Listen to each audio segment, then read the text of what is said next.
Why I can't sleep at night. This is a constant question I'm getting in my inbox and my emails. And one of the reasons people are coming to me for sleep health coaching is because they're asking me the question, why I can't sleep at night. So we're going to take a deep dive in that and jump right into it. Right now, we know a lot is going on in the world. We have talk of tariff, a lot of unemployment uncertainty, a lot of different things that are going on with our finances, with the stock market.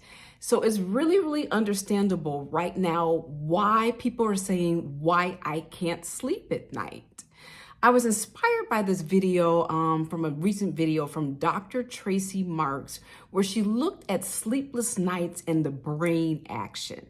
Now, interesting, she did this video a few months ago before we really started seeing these rapid changes in our daily world. She did it before we saw the tariffs going, the taxes going, before we just have seen a lot of instability and a lot of up and down, for lack of a better word, chaos in our daily world. I have personally experienced some of it, and I wanted to share with you some good tips so that you don't let this take over your rest. You still deserve a great night's sleep. You still need a great night's sleep, regardless of what's going on around us. So we're going to jump into 5 tips today to help you get that good night's sleep, regardless of our financial instability, the world being unstable. Number 1 is I want you to create what is called a worry window. That's right. Most people are telling you right now, don't worry about anything. Don't have an anxiety. I think you should experience the emotions that are coming through and have a designated window for that. Now, it's best not to have that right before bed. You want to have a designated worry window. I also call it a brain dump if you've seen some of my other videos, where you are going to set aside approximately 15 minutes a day, where you are going to actually write down everything in a journal. You can just do bullet points if that's easier for you. I know some people will voice record into their phone, do a voice recording into the phone. The point is you're going to dedicate 15 minutes a day and get this stuff off of your chest. You're not going to hold back. You're going to let it all out. And then after about 15 minutes looking at that, you're going to close that journal, close the voice recorder, and you're going to say to yourself, I have already worried about that for the day. I am going to go on with my day and think positive, think as bright and as forward as possible without negative thoughts. Now, it may sound simple, but creating these boundaries are really, really going to help you to have that dedicated time where you're going to let things out. You're not going to indulge in positive toxicity because things are going on in the world that we can't ignore.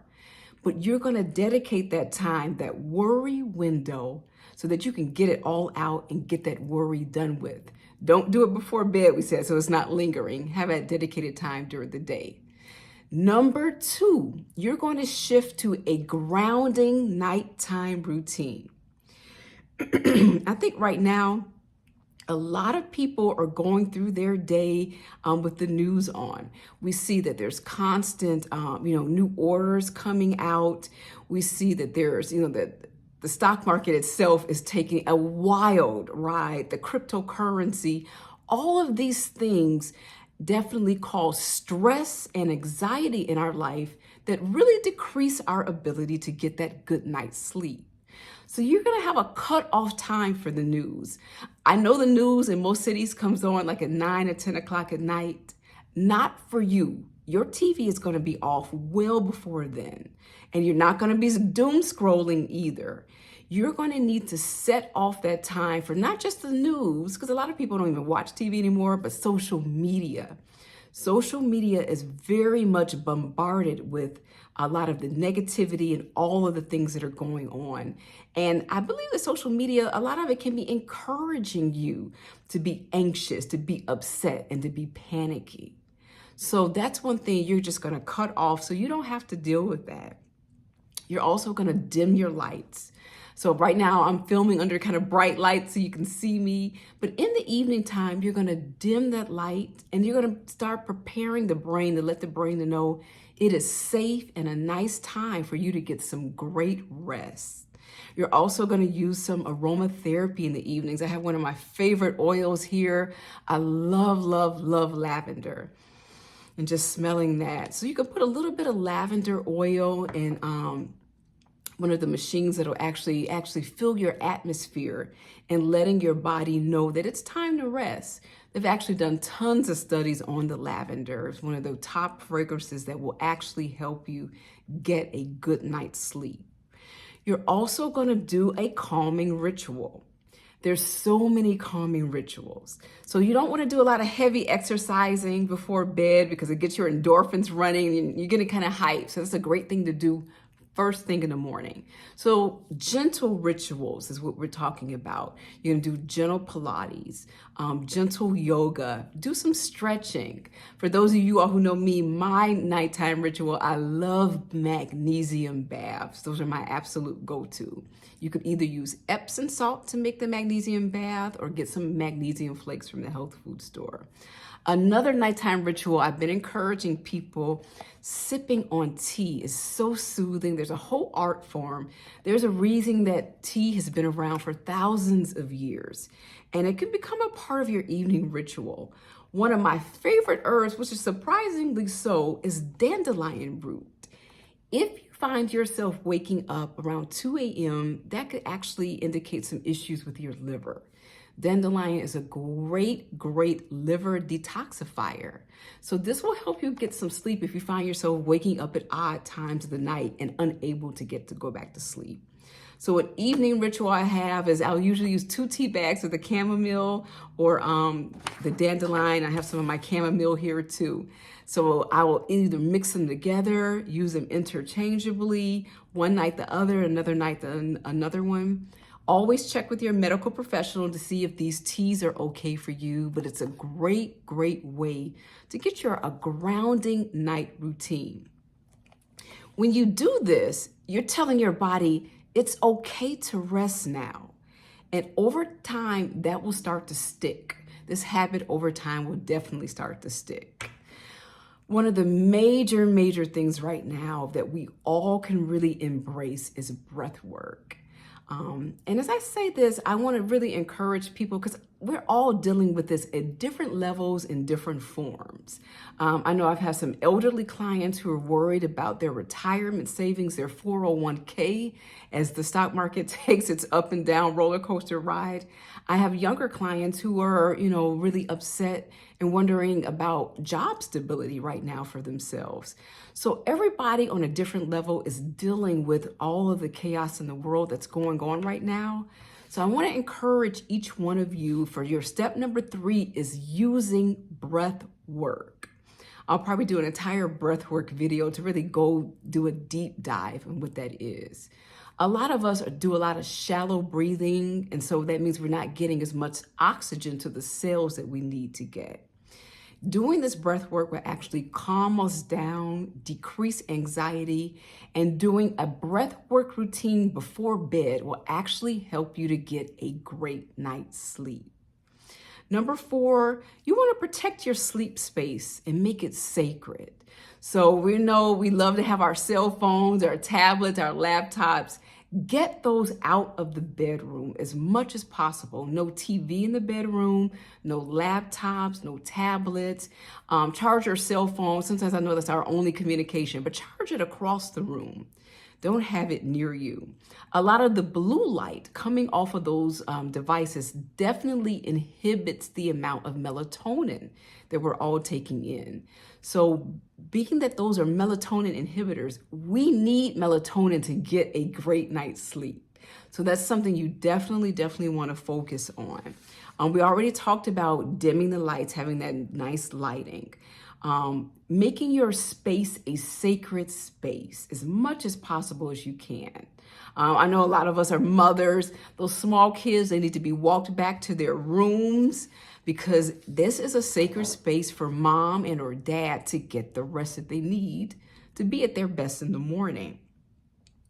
Also, anything that's more peaceful. I like also using the lavender in my room for just really calming the space down. I see it really decreases stress, anxiety. If you have some, you can kind of spritz it around. Even putting a little bit on your pillow will help you to get that good night's sleep that you're really thinking on.